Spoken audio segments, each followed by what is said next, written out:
I'm 79 years old.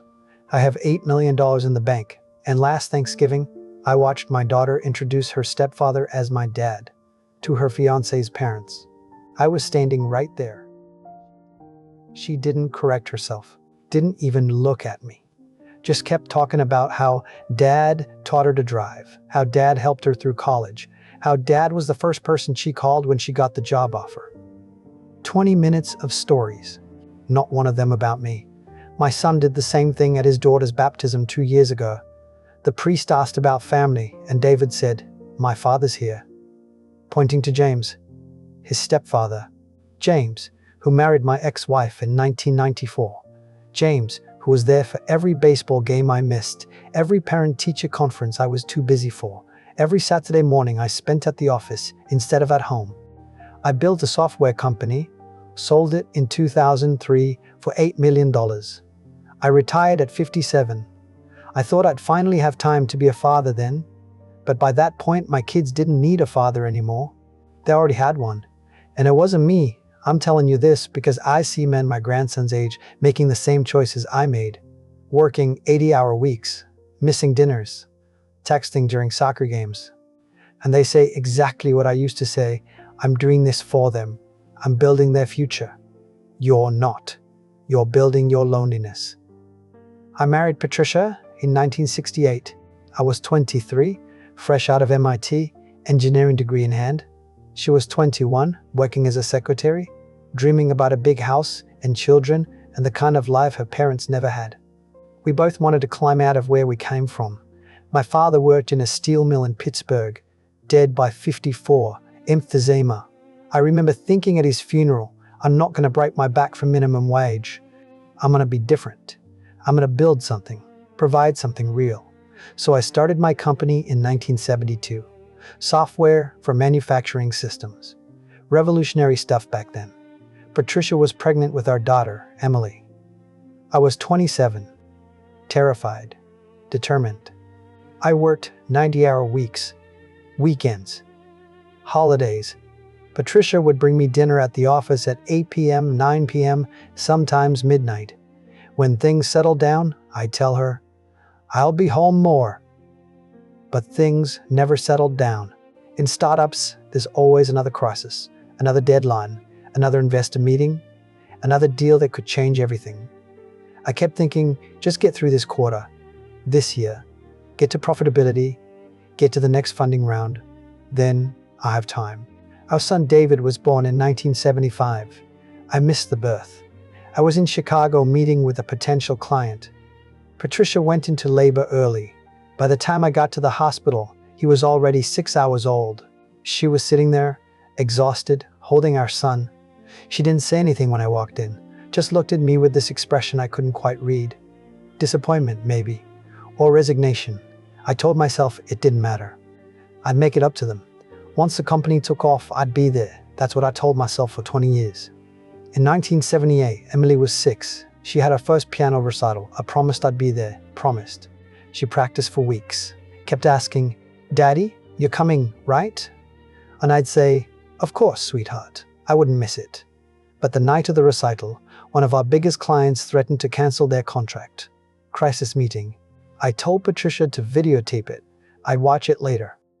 Emily played her piece, some simple Mozart arrangement. Patricia told me she looked for me in the audience 3 times. The 4th time, she just stared at the piano keys and didn't look up again. I watched the tape 2 weeks later. Maybe 3 weeks. I don't remember. It was already over by then. That became the pattern. Missing birthday parties because of board meetings. Missing soccer games because of conferences. Missing bedtime stories because I was traveling. Missing Saturday mornings because I was in the office. Emily was 8 when she stopped asking if I'd be there. She just assumed I wouldn't. In 1983, David was 8, Emily was 11. We went to Disney World. I thought it would fix things. Quality time. Make up for all the absences. But I spent half the trip on the phone. Conference calls from the hotel room. Faxes from the business center. Patricia took the kids on Space Mountain while I negotiated with vendors. There's a photo from that trip. The 4 of us in front of Cinderella's castle. Emily and David are smiling at the camera. Patricia's smiling too, but her eyes look tired, defeated. I'm smiling the biggest because I thought we were happy. I thought this was working. That's the thing about being absent. You don't realize you're losing them in real time.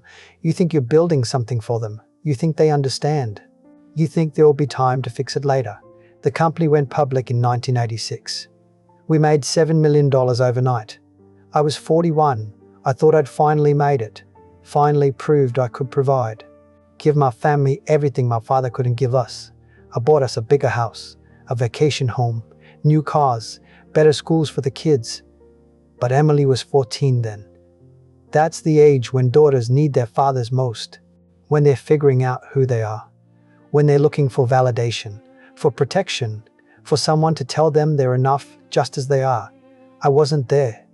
I was expanding the business, opening new offices, hiring, scaling. I'd made $7 million, but I was working more than ever. Because now I had something to lose. Patricia filed for divorce in 1991. I was 46. She was 44. Emily was 19, away at college. David was 16, living at home, angry at everything. Patricia sat me down at the kitchen table. That kitchen table I'd barely sat at in 10 years, and told me she was done. "You're a ghost in this house," she said. "The kids don't know you. I don't know you. You're just someone who pays for things." I begged her to stay, promised I'd change, cut back hours, be present. But she just looked at me with this sad smile and said, "You've been promising that for 20 years. She was right, I had. The divorce was final in 1992. Patricia got the house, half of everything. I moved into a condo downtown. Emily barely spoke to me. David refused to visit for the first 6 months. I told myself they needed time, they'd come around. Patricia met James in 1993 at a grief support group. She'd joined after her mother died. James was a widower, high school teacher, basketball coach. His wife had passed from cancer 2 years earlier. He was kind, patient, present, everything I wasn't. They married in 1994. I wasn't invited to the wedding. David was 19 then. Emily was 22. They both stood up in the wedding party. I saw photos later. Everyone looked happy. James did all the things I didn't do. He went to David's college basketball games. All of them. He helped Emily move into her first apartment. He was there when David graduated. When Emily got her first real job. When David got engaged. James was the person they called. I was the person who sent checks. I sold the company in 2003 for $8 million. I was 57.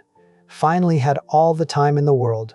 I called Emily, told her I wanted to see her more, take her to dinner, get to know her adult life. She was 31 then, married, pregnant with her first child. "That would be nice," she said. Polite. Distant.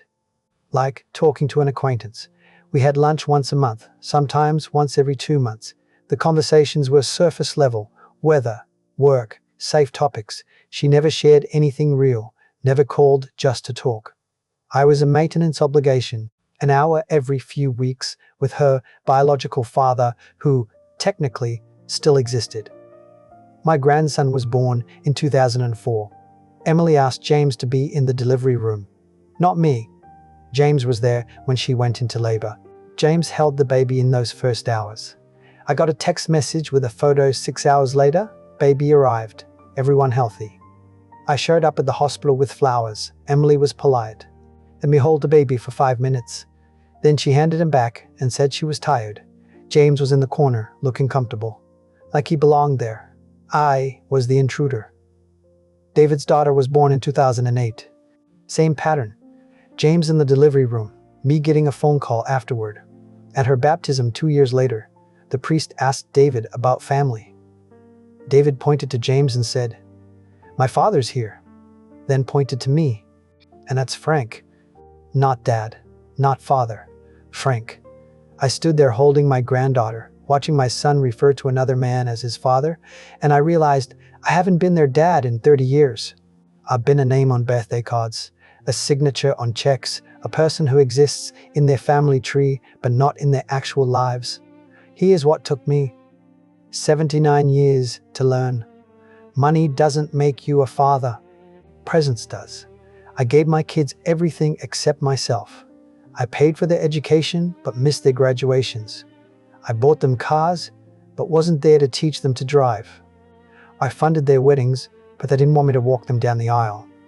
Emily asked James. David had Patricia walk with him. I thought providing was the same as loving. It's not. James never made $8 million. He made a teacher's salary, drove a 12-year-old Honda, lived in a modest house, but he showed up. He was there for every scraped knee, every bad grade, every breakup, every celebration, every ordinary Tuesday night. He didn't give them money. He gave them himself.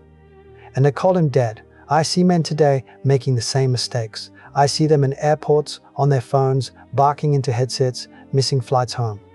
I see them at restaurants, checking emails during family dinner.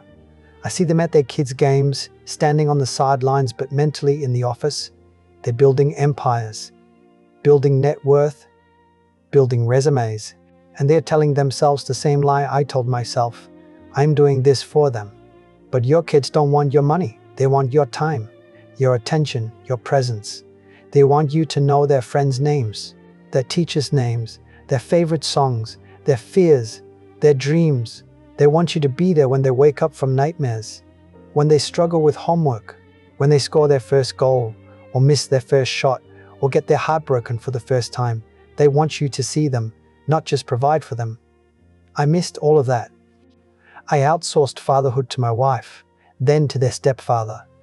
And now, at 79, I have $8 million and no one who really knows me. No one who calls just to talk. No one who wants my advice. No one who shares their real life with me. Patricia died last year. Cancer. Emily called to tell me. I thought you should know, she said. James was with her when she passed, holding her hand. The kids were there. I wasn't invited. I found out 3 days after the funeral. We didn't think you'd want to come, David said when I asked why no one told me. You and Mom weren't close. He was right. We weren't.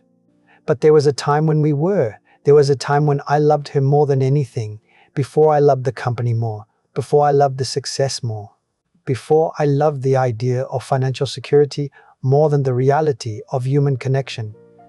If you're 30 years old right now, working 70-hour weeks, missing dinners, telling yourself just a few more years, listen to me. Those few years will turn into 10 years, then 20, then a lifetime. And one day you'll be my age, sitting alone in a condo you barely live in, realizing you spend your whole life building things instead of relationships. Your company will replace you in 30 seconds. Your kids won't. Close your laptop. Go home. Have dinner with your family, not while checking your phone. Actually, have dinner. Listen to your kids talk about their day. The boring parts. The silly parts.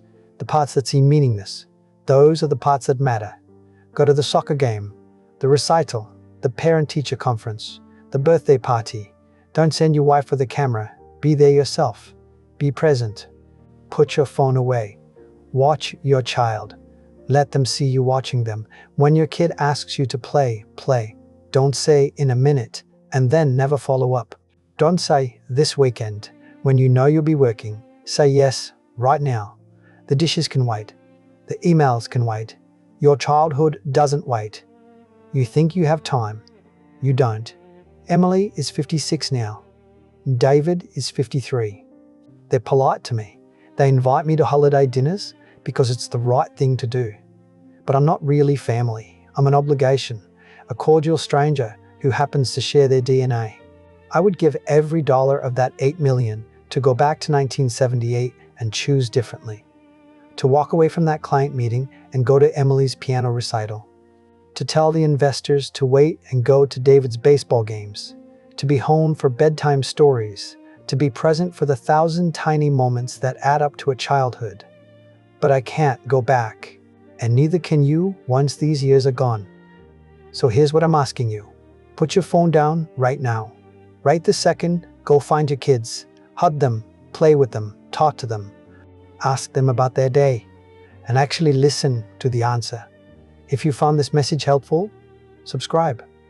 I share these stories because I don't want you to end up like me. 79 years old, $8 million, and nobody to share it with.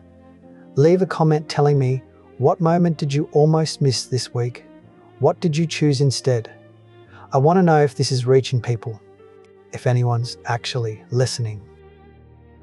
And if this story resonated with you, if you felt it in your chest, that moment of recognition or fear, share it with someone who needs to hear it.